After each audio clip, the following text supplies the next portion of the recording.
Audio Jungle.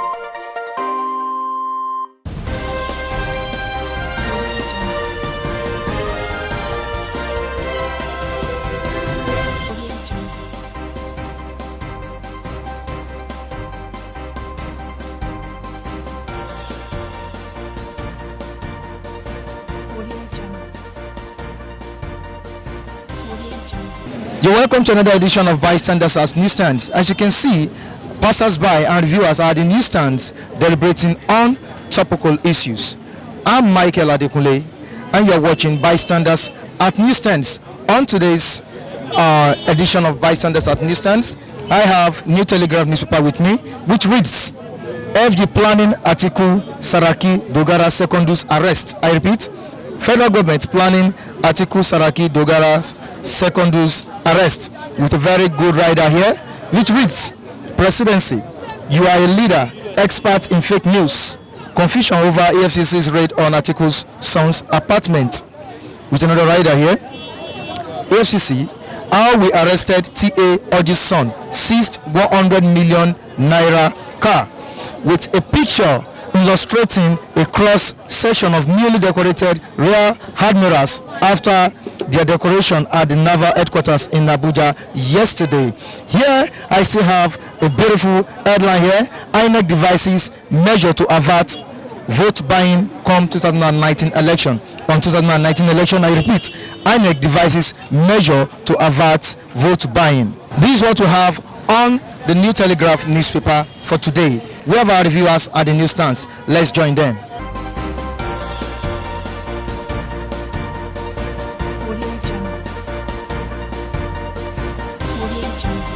Federal government is planning to arrest Atiku, Saraki, Dogara, Secondus. Now, what can you say about this? Do you think it's proper? You see what's happening? All this one, they have skeletons in their cupboard, so they are afraid. They are afraid. So they are afraid. That's why they came. They came from somewhere to the party of the president, believing that the president will buy with their situation. At the end, the handwriting on the wall was not favoring their home. They have to go back to where they came from. That's why I see things happening. But at the end, God will prevail. Those arresting them, I won't support. They should leave them alone. I know it's a language to threaten them. It's a language to threaten them. They are not going to arrest them. They are just telling them the opposite language. Must be careful. Must be careful. Every day is not Christmas. Every day is not Christmas. Saraki knows himself. All of us know Saraki now. Who the quarter that he belong to, nobody love him there. He knows before his father left, his father already told him that if you don't change, the end will be disastrous. So the government, you just play with them as a father and a son. You repent, you are my son. Let us move the nation forward. Divided we fall, united we stand. Let us stand. But they are trying to divide. We can't possible. So it's a threatening language. It's not reality. You can't arrest them. They are trying to tell them to change their thinking. Yeah. We have this on the New Telegraph newspaper. Federal government planning Atiku, Saraki, Dogara, Secondus arrest. It's just an alarm. Like it's written there that PDP raised alarm. That federal government are planning to arrest their core leaders.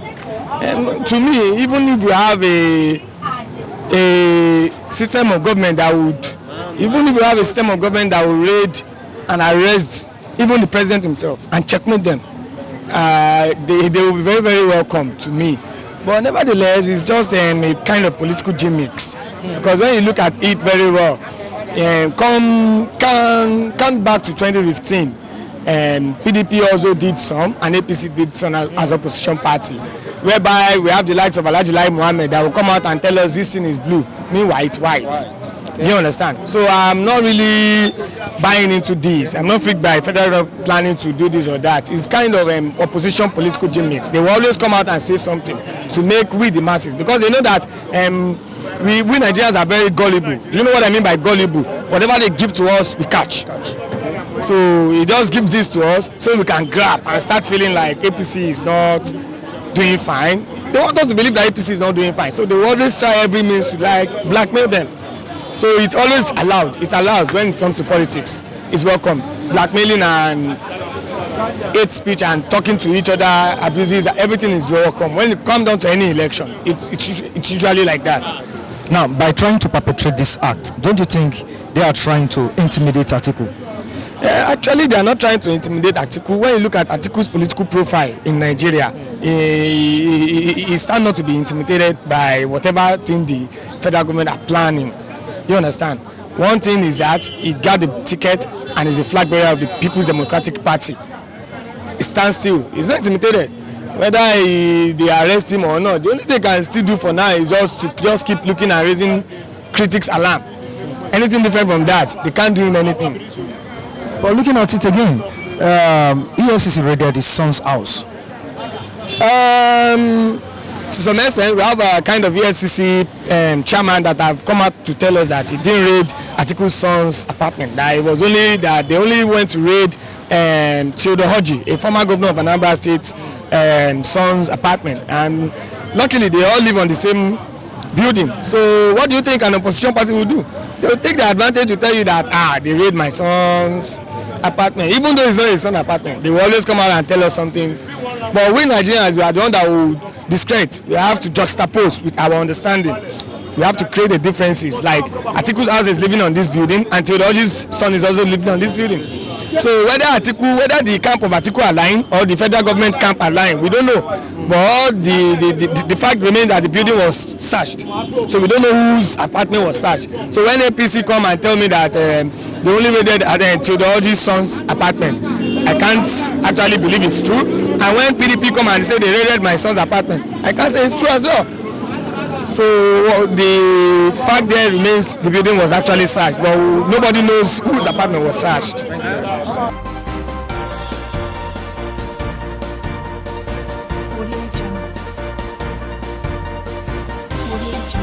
As far as I'm concerned, it is because why now? When the election is around the corner.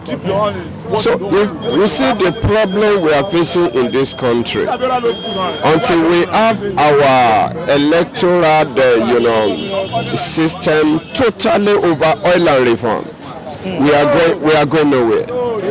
You understand? We see what is happening everywhere.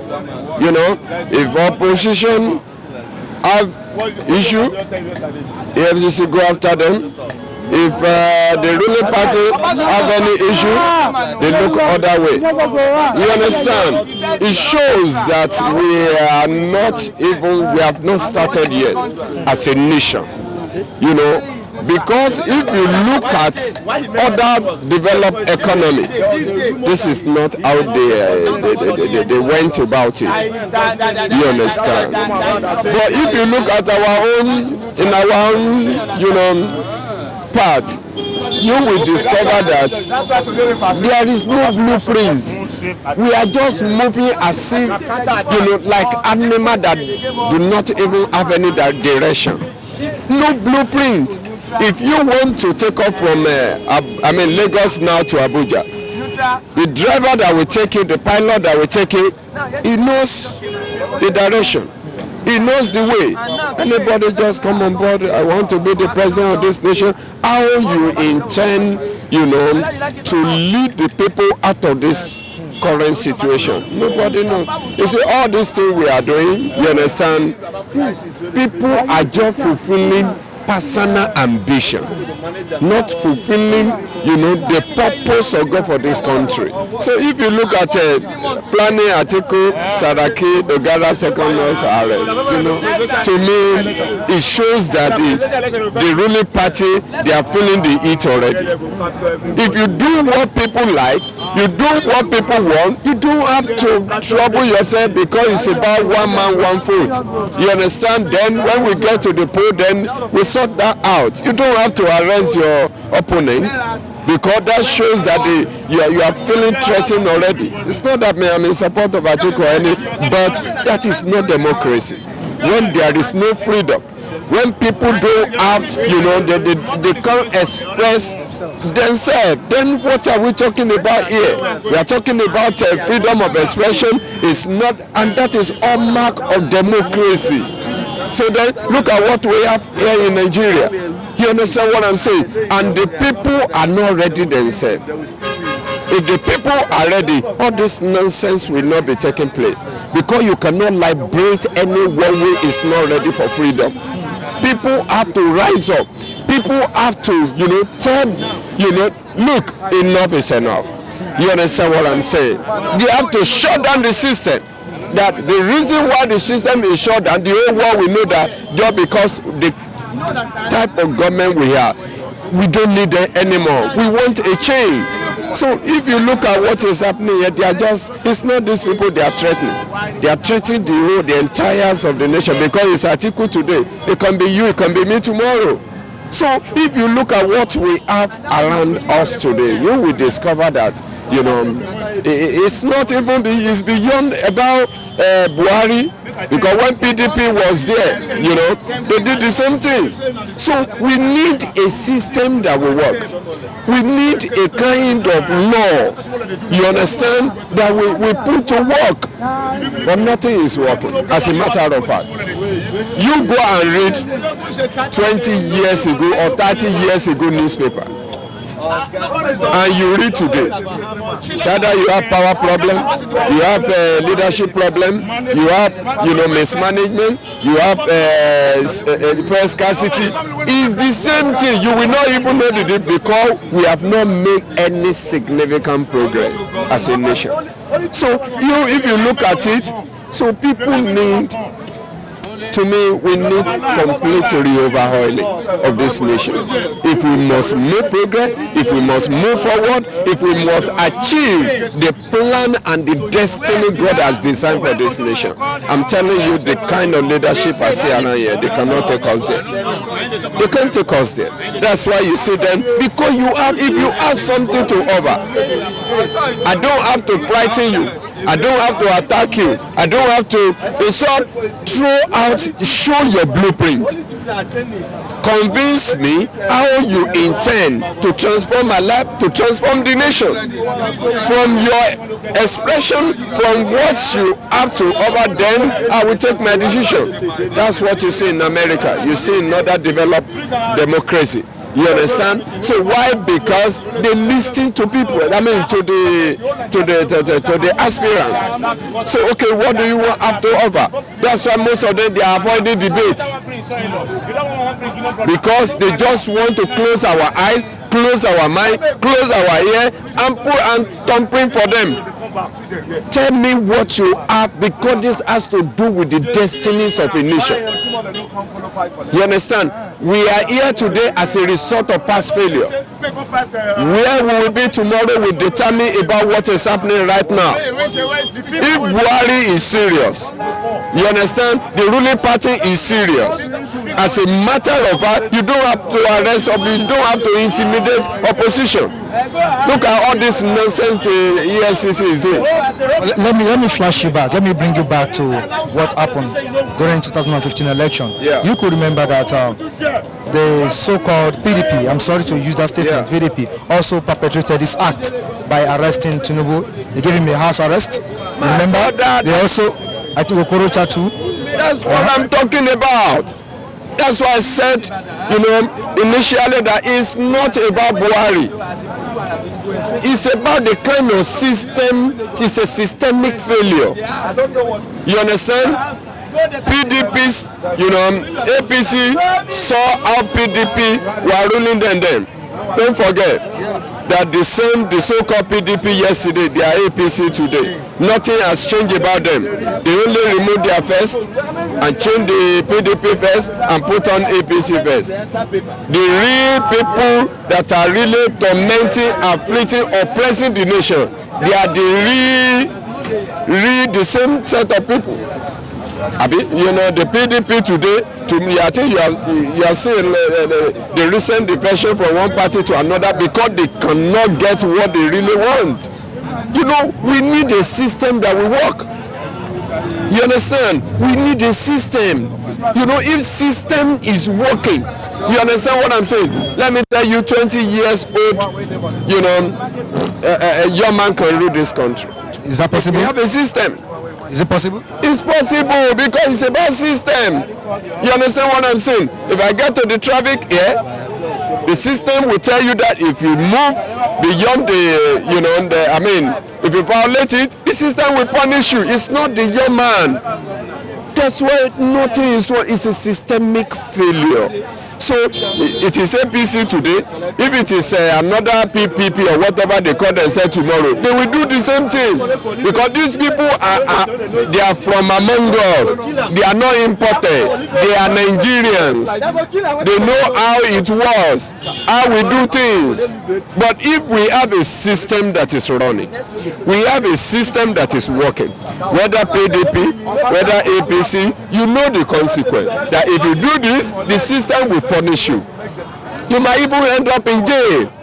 You understand what I'm saying? So what you see around here, you see bribery, you see the corruption, you see everywhere. What you find in Port Harcourt is what you find in Lagos. So that means it's about we Nigerians. We need to change our life. We need to change our thinking. Our orientation is wrong.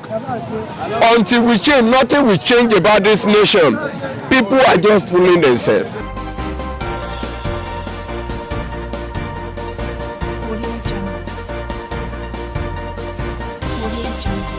To me personally, whatever is written on the front page of the paper is just a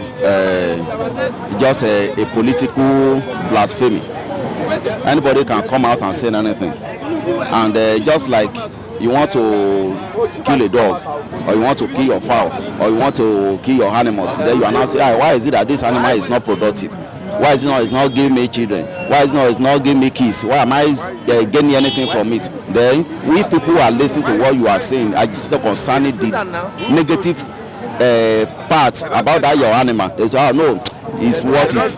You can kill it. In as much it's not productive. So all this one they are just using this heat to let people have sympathy for them personally and have sympathy for their party. It is not the real thing that is going on. So they can come out and say anything because they want people to have sympathy for them. So all this one they are just anybody can just come out and say anything because the propaganda, because the editor of the paper we want to sell, and what is in the mind of the people, that if anybody sees this kind of thing there is going to make a message. So there is no iota of truth in what is written as far as this thing is concerned. So and if reverse now be the case, all the thing is now occur, definitely nothing goes for nothing.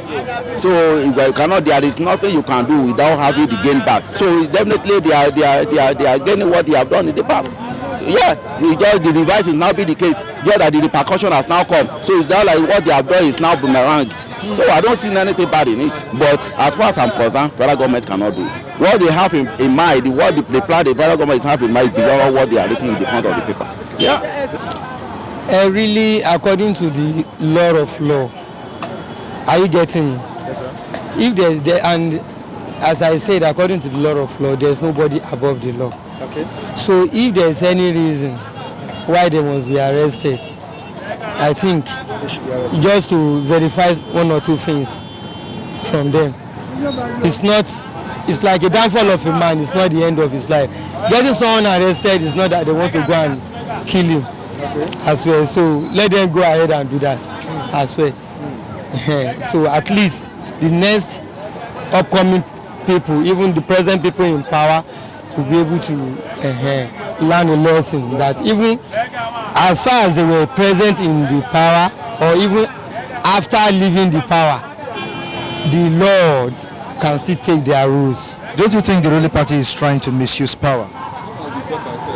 No, they were using the power normal. They were not misusing power at all.